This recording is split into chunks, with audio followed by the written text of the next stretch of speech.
Olá pessoal, tudo bem? Essa é a segunda aula do projeto Somando Conhecimento da parte do Vida, onde nós vamos falar exatamente hoje sobre sinistros, tá? Então na aula 1, nós esmiuçamos o conceito geral do seguro de vida, as coberturas mais utilizadas no seguro de vida e as suas principais características. E agora nós vamos falar sobre o sinistro, que é exatamente o momento onde eu vou precisar acionar, vou precisar utilizar o seguro de vida. Bom, pessoal, uma curiosidade primeiro, sinistro, né? O que isso quer dizer? Pessoal, o sinistro ele vem do latim, que quer dizer esquerda, tá? Então, é uma questão cultural, onde na Idade Média, tudo que era relacionado a uma coisa ruim, um mau agouro, um fato que não fosse positivo, era considerado como sinistro, porque era uma questão esquerda, né? Nós temos até um período aí da Inquisição onde as pessoas que eram canhotas, né? Eram perseguidas, eram colocadas como pessoas ruins, né? Porque tudo que estava relacionado à esquerda, né? A sinistro, era vinculado a uma coisa ruim, a uma coisa má, né? Que trazia mau agouro, uma coisa que não era boa. E isso acabou levando esse termo técnico para a questão securitária, que, para quem não sabe, né, o seguro é tão antigo, né, quanto basicamente aí as civilizações, né, não é uma coisa contemporânea não, né, os seguros começaram, já os primeiros seguros que se tem na história catalogadas, né, ainda eram nos princípios das civilizações, que eram seguros de camelos, né, que levavam mercadorias cruzando o deserto, cruzando caminhos perigosos, aonde os mercadores contratavam valores, né, da mercadoria que estava sendo levada, e se caso acontecesse qualquer coisa no caminho, o camelo morresse, ou a mercadoria estragasse, ou fosse roubada, qualquer coisa que acontecia, o mercador ele recebia aquele valor de volta, né, que ele pagou. E isso depois se estendeu mais para frente para seguros marítimos, né? Inclusive até em questão assim, de seguradora, né, de questão assim, de colocar como negócio, como algo de porte, começa mesmo no seguro marítimo, né? Então os navios, né, os grandes navios da Idade Média, todos já tinham esse hábito de terem seguros, então isso é uma coisa bem antiga. A gente pensa às vezes no seguro como uma coisa contemporânea, mas na verdade não, né? O seguro é uma coisa muito antiga, vem já da antiguidade. Então o que acontece? Daí a gente vai encontrar alguns termos em latim e alguns termos antigos no ramo securitário. Entre eles é o sinistro, né, que diz isso. Ou seja, deu alguma coisa errada, vou precisar acionar o contrato, é uma coisa ruim que acontece, então é um sinistro, tá? Por isso que a gente tem esse nome. Bom, cultura aí à parte, vamos para o que realmente interessa. Pessoal, o sinistro eu posso acionar mais de uma vez, né? Toda vez que acontece alguma coisa é um sinistro. E eu posso acionar de todas as coberturas da apólice do seguro de vida, tá? Vamos começar falando então por ordem de explicação das coberturas. Então, o morte, como já falamos. O morte é a cobertura que vai dar a indenização aos beneficiários, né, que são as pessoas que estão ali catalogadas para receber, independentemente da causa, como nós falamos. Então, morreu, está morto, eu vou acionar a cobertura de morte. Na cobertura de morte, pessoal, a primeira coisa que a gente vai identificar é o quê? Se realmente a causa da morte ela é elegível. Como nós vimos que o morte é qualquer causa, eu só preciso identificar se foi uma morte involuntária ou se foi uma morte voluntária, que é o suicídio. Se for suicídio, eu tenho que ver se está dentro dos 2 anos. Se está fora desse período, é um fato de cobertura normal. Então é bem simples a análise do morte, é só ver se foi suicídio ou morte. Se foi suicídio, se está dentro de 2 anos de seguro. Se está mais, já é elegível, ok? Vi isso, identifiquei, vamos lá. Vamos ver quem é que vai receber esse seguro, tá? Pessoal, a nossa apólice da cooperativa não permite que nós deixemos cada cooperado informar quem é que vai receber o seu seguro na apólice que é compulsória, essa apólice que é paga pela cooperativa. Por quê? Porque ele é um processo de inclusão e exclusão por lote, né? Então não é por contrato, então cada cooperado não assina o seu contrato, né? É um contrato único que por lote mensalmente é colocado todos que entraram e todos que saíram, e por isso então não tem essa vontade do segurado expresso. Então ele segue o quê? Ele vai seguir a ideia da legislação. Qual é a ideia da legislação? É o seguinte: houve o óbito? Houve. Quem vai receber? Primeiramente, concorrer cônjuge e filhos. Essa é a primeira coisa, tá?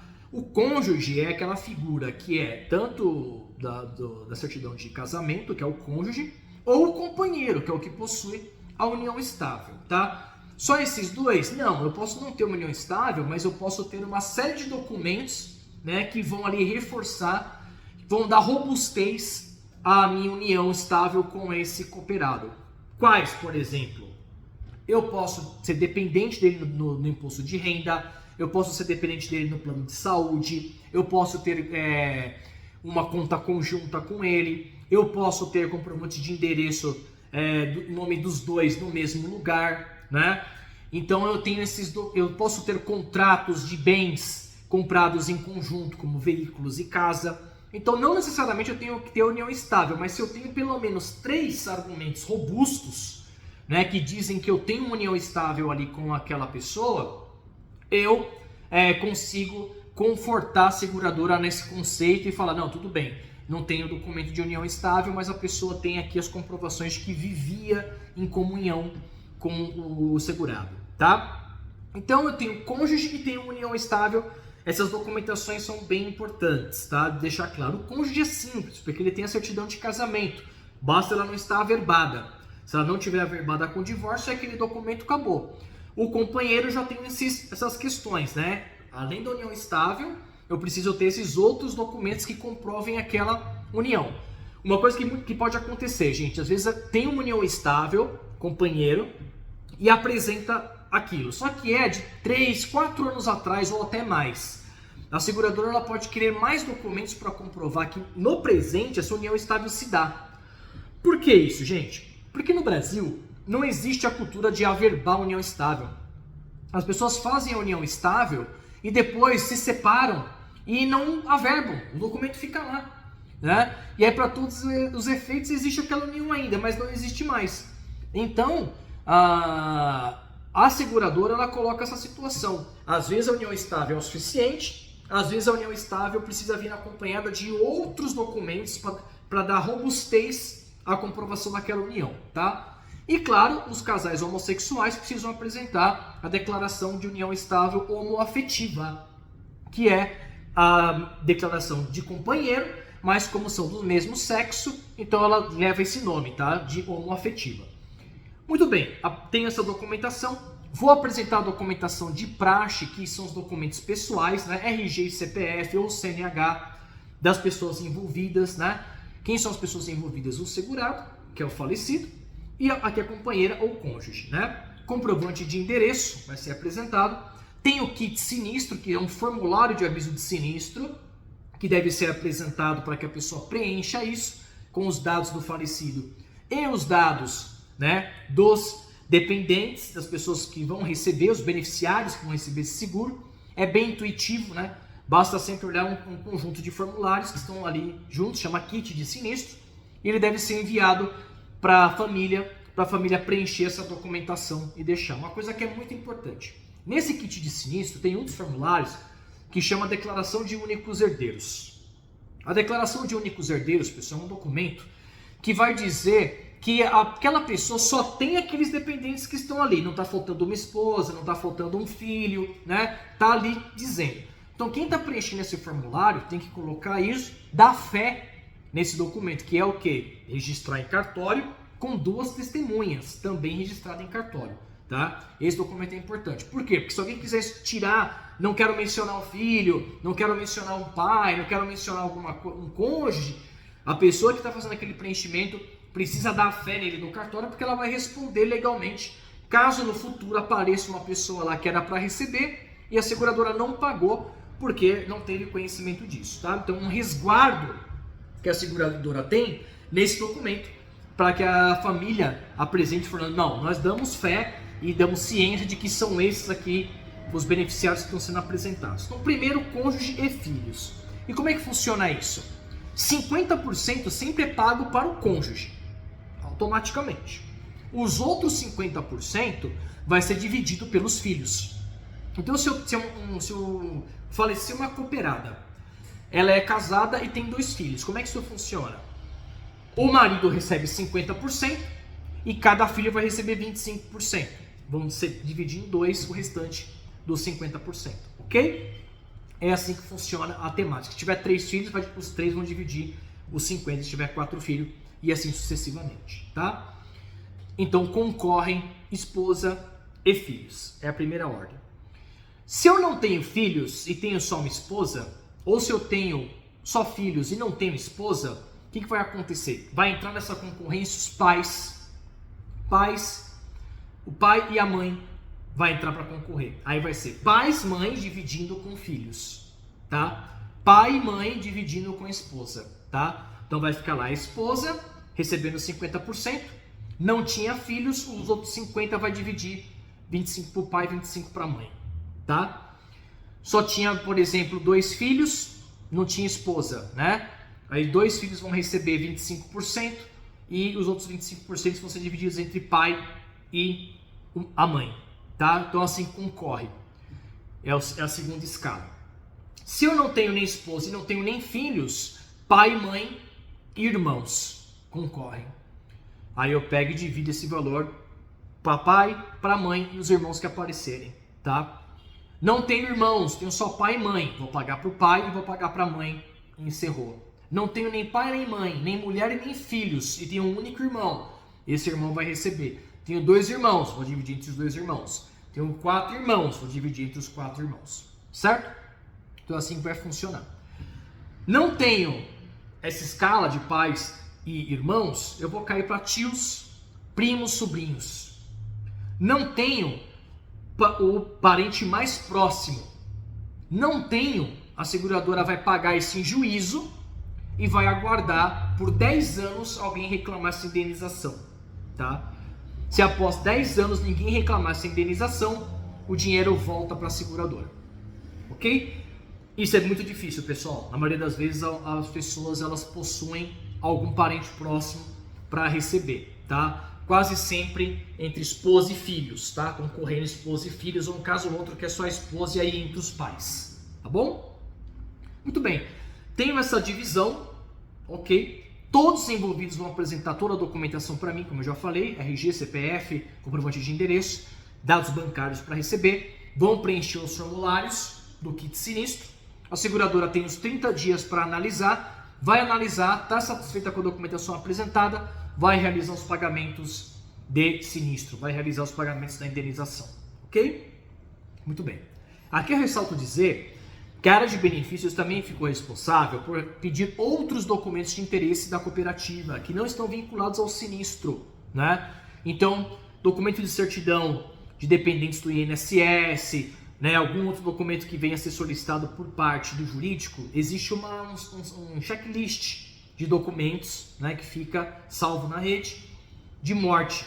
Então, acessar, preencher o formulário de morte que tem lá com todas as informações, solicitar todos os documentos que estão ali no checklist, receber a documentação, o que for da seguradora, juntar para enviar para a seguradora, o que for de um setor interno da cooperativa, juntar e enviar para o departamento interno da cooperativa. Legal? Muito bem. Então, morte. Morte acidental vai ser igual. A diferença é que o quê? Eu vou ter um kit diferente, que é o kit de morte acidental, né? O pessoal vai preencher. O pagamento vai ser feito dobrado, porque vai ser a morte acidental junto com a morte, ok? E os documentos vão ser um pouco mais volumosos do que o caso do morte. Por quê? Porque como vai envolver um acidente, eu vou precisar ter laudo toxicológico, eu vou precisar ter boletim de ocorrência, eu vou às vezes precisar ter um inquérito da polícia se concluído, né? Eu vou precisar ter algumas outras questões envolvidas aí, quando se trata de uma morte acidental, tá bom? Mas são documentos que vão estar ali muitas vezes sendo solicitados de forma complementar da seguradora para que aquilo dê o conforto necessário para a seguradora fazer o pagamento da indenização. Do mais, corre exatamente como o processo normal de morte, tá? Invalidez permanente, seja por acidente ou seja por doença. Também cada um tem o seu kit específico, onde aí o próprio segurado, no caso, vai poder preencher, né? Porque ele não está em óbito. Então ele pode preencher, vai preencher toda essa documentação e vai ser apresentado. O que nesse caso? Todos os documentos médicos que comprovem a invalidez permanente, exames que foram realizados, cirurgia que foi realizada no caso, né, boletim de ocorrência se foi um caso de acidente, né, também laudo, várias informações, o máximo de documentos que forem apresentados para que aconteça aí a indenização. E aqui, gente, tem uma curiosidade. A pessoa que recebe a indenização por invalidez permanente, por acidente, ela recebe essa indenização, que é o mesmo capital do valor de morte, hoje atualmente gira em torno de R$18.000. Ela vai receber isso em vida, ok? Se essa pessoa vier a falecer, contanto que não seja da mesma causa que gerou o acidente, né? Ela venha a falecer depois de um outro evento, ela vai receber também a cobertura de morte, tá? Então o fato dela ter utilizado o seguro para invalidez, não quer dizer que ela não vai poder utilizar o seguro no caso do óbito, tá? Então ela vai poder sim, ela pode utilizar. Ela só não pode quando as complicações daquele acidente, daquele mesmo evento da invalidez, gerar o óbito dela, tá? Aí a seguradora pode se negar a pagar, porque ela já pagou o capital inteiro ali na invalidez. Mas sendo um evento que não tenha nada a ver com esse primeiro, um evento novo, né? E a pessoa veio a óbito, é feito o pagamento da cobertura normal, tanto de morte quanto de morte acidental. Tá? Isso é uma curiosidade, mas algo importante a ser dito. Então, no invalidez por acidente, no invalidez por doença, eu vou precisar apresentar toda essa robustez médica para conseguir comprovar que se trata de uma invalidez. E aí vem uma curiosidade aqui, gente. O nome é bem desagradável, mas é como eu falei, né? O seguro tem nomes de coisas técnicas do passado. E uma delas que ficou é a tabela do açougueiro. O que é a tabela do açougueiro, pessoal? A tabela do açougueiro é o seguinte: dentro da seguradora existe um corpo humano, desenho de um corpo humano. Cada parte do corpo ele tem uma pontuação. Então, cada perna 50, o braço 30, a parte do tronco de cima 40, a parte do tronco de baixo 40, um dedo 10, audição 20, né, olfato 10. Então tem pontos da tabela. E eu preciso atingir uma numeração adequada para poder ser considerado inválido permanente total, né, pela cobertura. Por isso que eu falei no outro vídeo, na aula passada, que tem que ser as pernas e os braços. Por quê? As pernas e os braços, né, só as pernas ou só os braços já costuma bater a pontuação básica para invalidez permanente total. Agora o parcial, às vezes atinge com outros pontos, né? Uma perna apenas em um braço, né? Uma perna em parte da mão. Então tem a pontuação ali que é feita e pode ser feita de pagamento. Por isso que toda a documentação médica que envolve essa situação de invalidez é muito importante para ser apresentada, porque é com base nela que os peritos da seguradora vão fazer a pontuação e vão discriminar se ele é passível de uma invalidez parcial, se ele é passível de uma invalidez total, tá? Ou se ele não é passível de uma invalidez securitária. Ele está inválido, mas não atingiu a quantidade de pontos ali para fazer. Perdeu só dedos, perdeu só um pé, e aí não é considerado para receber indenização, tá bom? Então pede toda essa documentação junta e encaminha. Todos têm o mesmo prazo de 30 dias, tá? A cobertura do cônjuge de morte vai seguir o mesmo processo do morte do próprio segurado. A diferença é que o formulário vai ser preenchido de forma diferente, ou seja, em vez de marcar como a morte do titular segurado, vai marcar como a morte da cônjuge, né? Cônjuge do segurado. E vai colocar os dados do cônjuge ali como falecido, tá? E aí aquilo que eu falei, como não existe cadastro, não existe informação sobre isso, não é necessário que seja apresentado nenhum cadastro. Então é só preencher os dados ali e comprovar que a união existia e era uma união que estava vigente na hora do sinistro, certo? O auxílio funeral, como eu disse na outra aula, gente, é o primeiro ponto a ser acionado. Por quê? Porque ele vai ajudar todo esse processo, né, de encerramento do ciclo, né? Então o ciclo começa quando tem o evento, que é a morte, e o ciclo se encerra quando acontece o enterro ou a cremação, né? Então esse processo do ciclo, que por muitas vezes é o mais doloroso, por muitas vezes é o mais difícil de lidar, a seguradora ela já está agindo. Eu costumo dizer que a assistência funeral ela é mais importante que a própria indenização em si. Porque a indenização, aquilo tem um tempo que vai acontecer depois, familiares podem demorar para apresentar os documentos, né? Não tem problema quanto a isso. Agora, a assistência funeral ela é imediata, né? Ela é acionada no momento que aconteceu o óbito, eles já entram em atividade e ajuda muito a família. É muito importante, tá? Então é algo muito importante, é algo que vale muito a pena. Por isso, gente, procedimento do sinistro. É morte, primeira coisa, assistência funeral ser acionada pelo familiar. Por que a gente fala pelo familiar? Porque vai ser necessário passar informações que só os familiares vão saber. Por exemplo, aonde que vai ser enterrado, aonde que vai passar o funeral, se vai ser cremado, né? Em que cartório que vai acreditar na certidão de óbito. Então toda essa parte burocrática é sempre os familiares que sabem. Então, muito importante, passar o telefone para o familiar acionar e dar seguimento na assistência funeral. Tá certo? Então, isso é muito importante. Esse é o procedimento. Primeiro passo, assistência funeral. Segundo passo, enviar toda a relação de documentos e o kit de sinistro devido para os familiares preencherem. Preencheram, apresentou para a gente. Nós vamos encaminhar isso para a seguradora. E aí, encaminhando isso para a seguradora, vamos aguardar o prazo de 30 dias. Tá bom? Para encerrar, vamos falar do DIT, né? O DIT, depois nós vamos fazer uma outra aula falando exclusivamente sobre o DIT, todos os detalhes. Mas eu vou falar aqui sobre o sinistro do DIT. Vamos lá. O DIT, pessoal, é o seguinte. Cooperado, ele precisa ficar afastado somente por acidente, tá? O nosso DIT, ele só cobre o afastamento por acidente. Nós temos um segundo DIT que é complementar, que a gente oferece, que é o DIT que também ampara a saúde. Mas isso fica para um outro vídeo que nós vamos fazer, tá bom?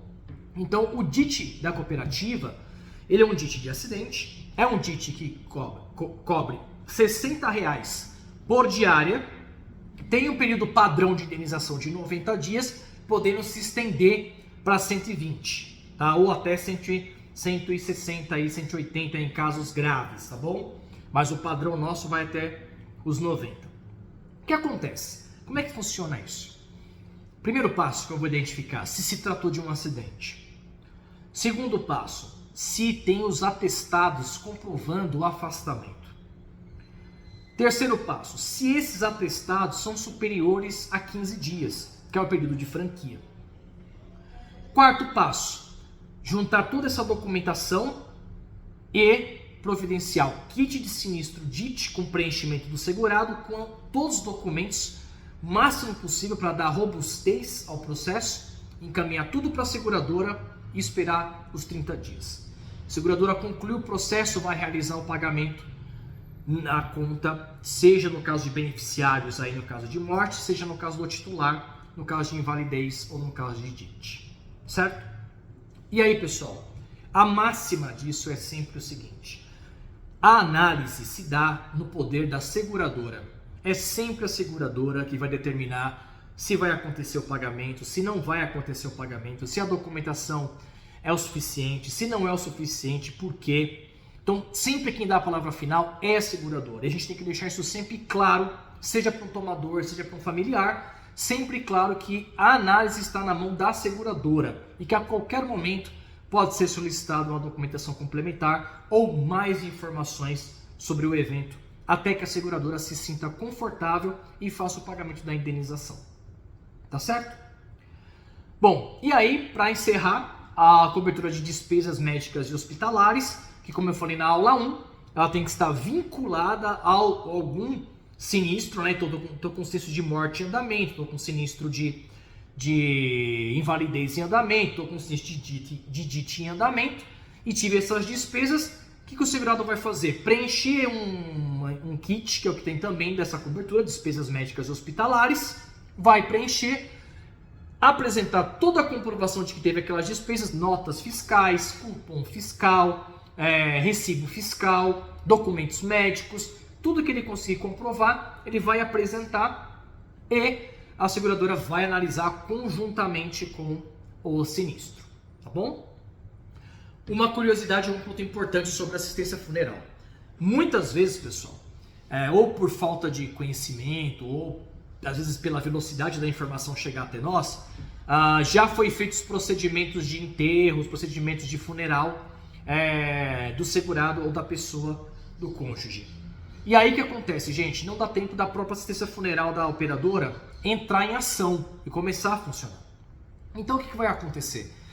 Pode ser reembolsável essas despesas de funeral que foram feitas, tá? Então como é que vai funcionar?